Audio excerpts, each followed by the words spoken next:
अस्सलाम वालेकुम, कैसे हैं आप सब। आई होप आप सब ठीक ठाक होंगे, अपने अपने घरों में सब खुश होंगे और सब मज़े में होंगे। यहाँ मैं भिंडी गोश्त बनाने के लिए कुछ तैयारी कर रही थी, तो मतलब मैंने एक मसाला रेडी किया था जिसमें सूखा धनिया पिसा हुआ जिसे कहते हैं, कोरिएंडर पाउडर, लहसुन अदरक का पाउडर, बहुत सारे मतलब नमक मिर्च वगैरह ले लिया और चाट मसाला ऐड किया, कढ़ाई मसाला थोड़ा सा ऐड किया था।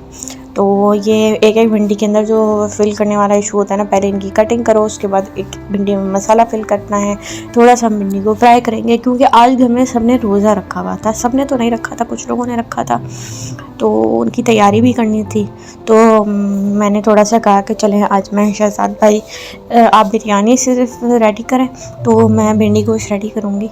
तो मैंने भिंडी गोश्त बनाने के लिए ये सारी तैयारी की। यहाँ चाट बन रही है, ये साहब चाट बना रहे हैं। अच्छा, जितने भी मर्द हज़रात हैं ना, ये 2 से 3 लोग मिलकर एक साथ सारा का सारा काम करते हैं। एक बंदे ने ये कटिंग की थी तो दूसरे बंदा ये वाले काम कर रहे हैं। तो यहाँ पे असल में ना गोश्त ज़्यादा गल गया था, तो मैंने यहाँ से शिफ्ट करके मसाला अलग से भुना, फिर भिंडी को फ्राई किया। फिर अब मैं उस मसाले के अंदर ये भिंडी और गोश्त ऐड कर दूँगी। यहाँ पे ये बिरयानी के मसाले कटिंग किए हुए थे, चिकन रखा था, राइस रखे हुए थे, शहजाद भाई की जो मतलब चीज़ें थी ना, और यहाँ पे हमारे लिए खाना भी कहीं से आया था तो दाल चावल लाए। और यहाँ पे बस यही सारी तैयारी हो रही थी कि ये मैंने इसको हल्का सा फ्राई किया। अब मैं इसको बाकी मसाले में डाल दूँगी। अच्छा, फिर मुझे ये थोड़ा सा लग रहा था कि गोश्त ना थोड़ा सा ज़्यादा है, तो मैं मसाले में से थोड़ा सा मसाले को मैंने निकाल लिया था। फिर उसको मैंने एक मतलब प्याज, कैप्सिकम और हरी मिर्च के साथ कोयले का दम देके कढ़ाई में एक अलग से एक रेसिपी क्रिएट की थी, जो कि अच्छा भिंडी गोश्त से भी ज़्यादा अच्छी बनी थी ये वाली। इसमें मैंने थोड़ी सी शिमला मिर्च डाली है और ये इसके बाद इसको मैंने कोयले का दम दे दिया था।